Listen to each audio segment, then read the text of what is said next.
It's alright. Boy Dre Will, Arnika, Candace, D-Wig Twin. That was Drake featuring Little Brother and Dwelle. And on the phone, I have. Let me just explain the story of how I was introduced to this brother. Back in 2003, when I lived in Columbus, I used to get my hair cut at this spot called 360 Barbershop. And the dude used to always play like just the rawest, just the illest hip hop that was out at that time, previously, what have you. And I was waiting to get my hair cut, and I was like, yo, who was that? I mean, these cats that he had on was just, I mean, the music was just beyond words at that particular time, because I was looking for music like that.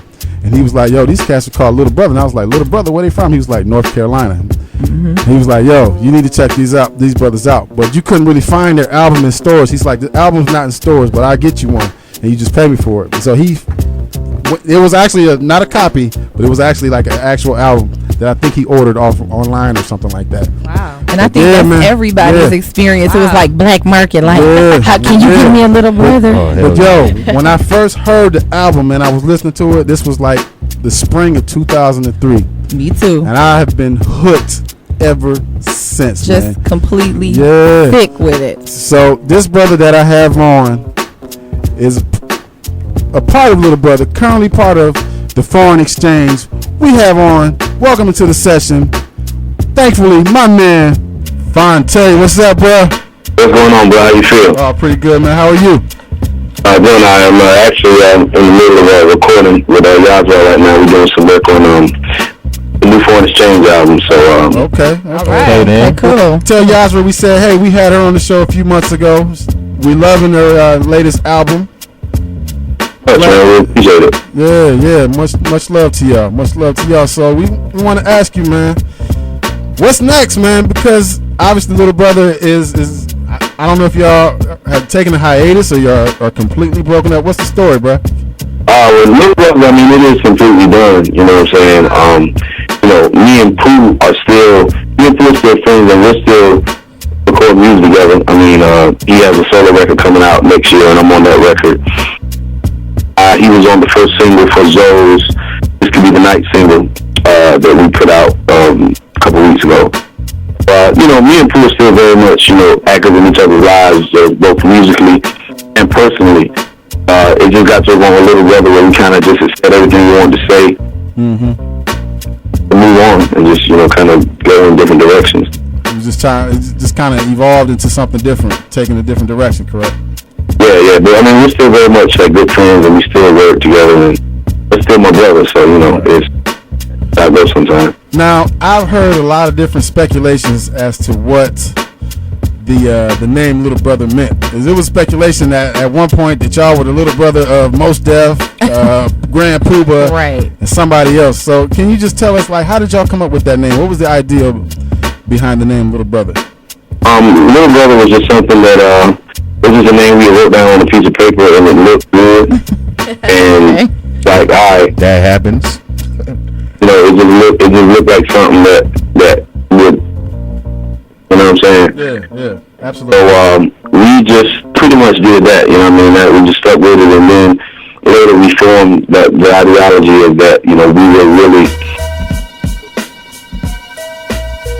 Hello? Yo. Oh, what's that? Go ahead. We listening. No, you were talking, bro. Go ahead. We good. We listening.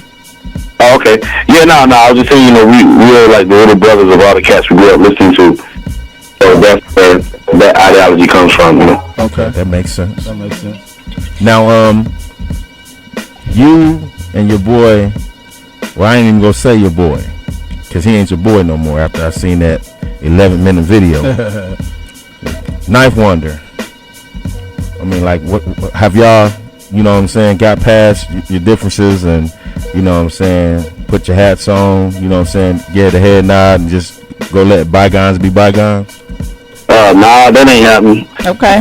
Okay. All right. Well, y'all heard it here on the session. Then it's nice. It's like that sometimes. I mean, and I could kind of feel you. Where like I just ain't even really concerned with it. You know what I'm saying? It's a lot of people saw I put up on video or whatever, and said all I had to say, and once I said that, you know, I made my peace with the situation, and that was really all I had to say about it. So, you know, whatever he doing is what he doing, and I'm just my lane, just, you know, trying to take care of the people that have heard and understanding about me. And you know, it was important too. I like what you said on the video when you said that it was important that you said it instead of wrote it down. Like me, the field that I'm in, I write quite a bit, and it's very easy to interpret something differently when it's on paper. So, you know, big up to you for that. But I want to just kind of rewind it back a little bit to 2003. Not so much focusing on Little Brother, but you as an MC, period. The first thing I noticed about you was your like relatable way. Like a lot of the situations that you talk about in your songs are situations that people can find themselves actually in, and it makes it so much more funny to hear. I mean, even though like you a dope lyricist, period, just hearing what you're saying, like in the Yo-Yo song when you start talking about the brothers in the coffee house, that caught my ear instantly. And so what was your motivation behind putting out music, I guess, if you want music or songs in general that are so real, they're timeless? So you can talk about that in 03, but still in 2010 I can see the man in the capris still after the same thing as the average man from the hood or whatever. We just always try to tell stories with our music. You know what I mean? This person can't really relate to like living the life of a superstar or... Right. True that.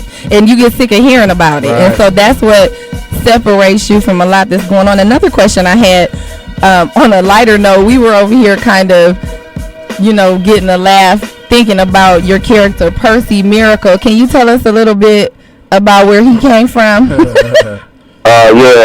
was just something that I just kind of created. It was just a character that, you know, I just had fun doing, and, you know, it was a lot of fun for me. I would, you know, put on the wig and just go crazy and stuff.